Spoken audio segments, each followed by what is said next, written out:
Hello and welcome. My name is Bethany. Today we're going to build a blacksmith workshop.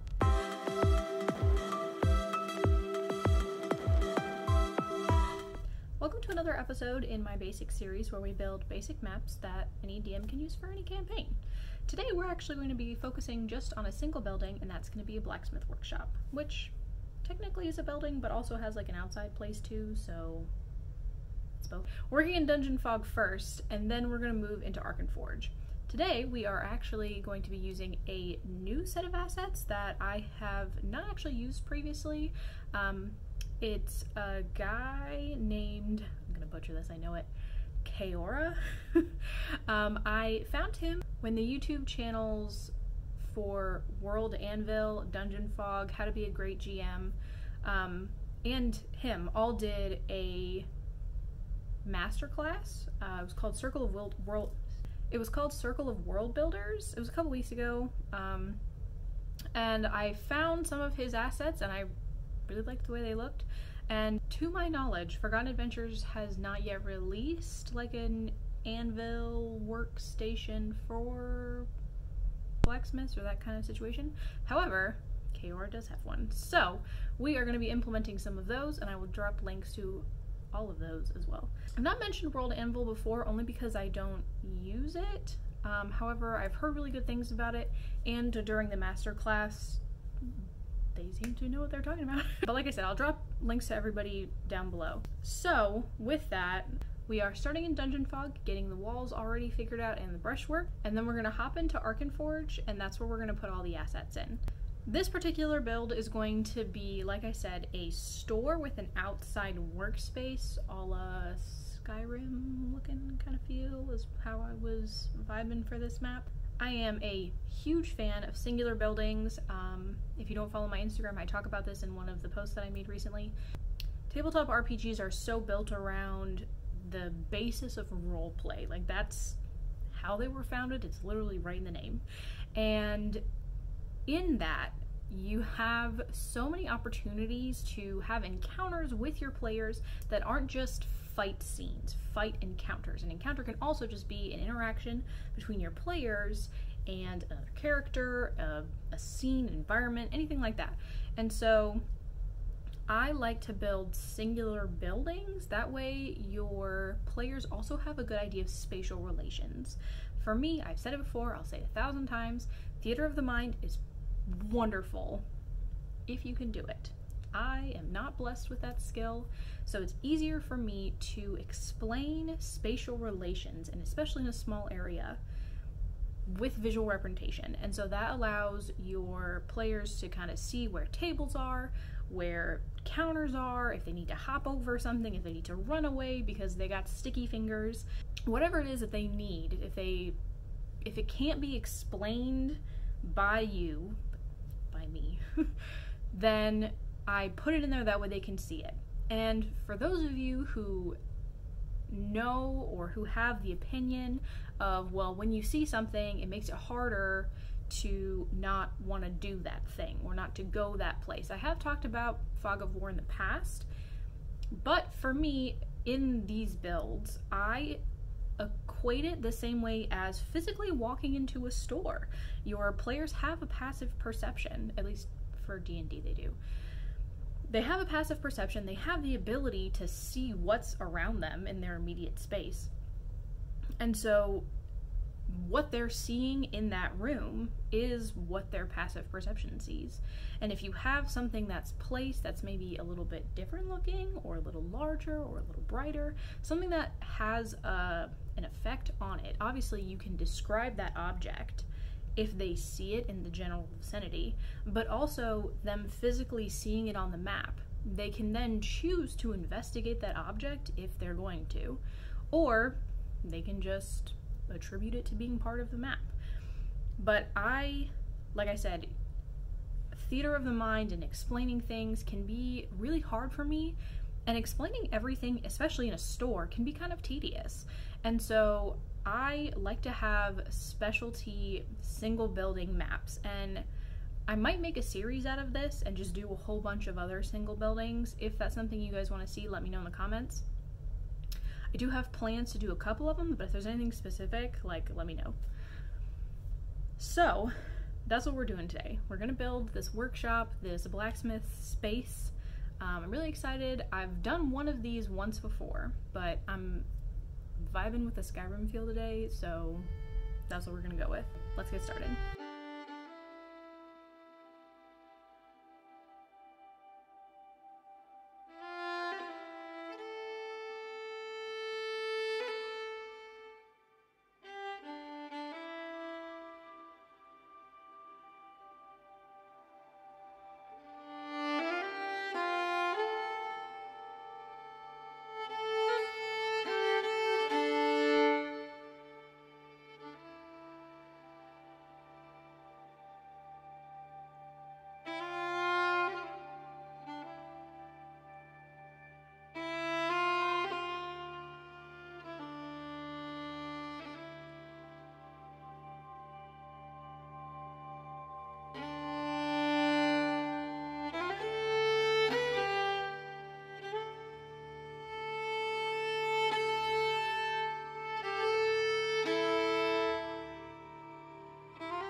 So I actually forgot to mention that we are also going to be using Venatus maps as one of our assets, or as a creator of some of the assets we will be using. So a lot of the weapons that I use come from Forgotten Adventures, and some of them will come from Caeora, but a lot of my magic weapon assets, you're gonna see some shields and a couple swords, I think, and definitely some armor that are going to be really specific to items that you actually find in the player's handbook and in the Dungeon Master's Guide and all this other stuff for D&D. And so those assets are specific to that, and they're made in that general style. So without further ado, let's get back to it.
wanted to pop in real quick right here and just say sorry for that skip that just happened.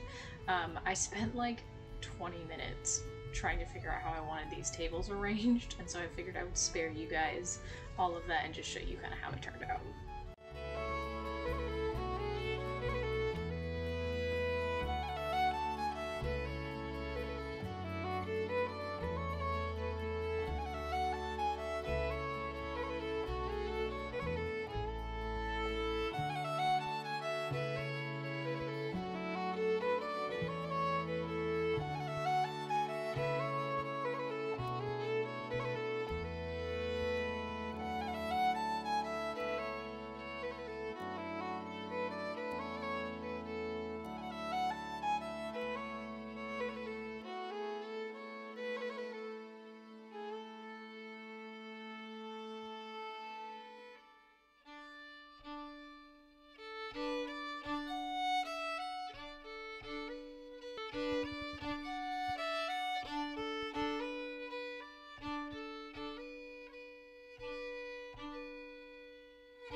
Well, there we have it, a shop and workspace. I like the way this turned out. If you guys have any suggestions of other buildings that you would like to see me do, go ahead and drop them in the comments, and thanks for watching.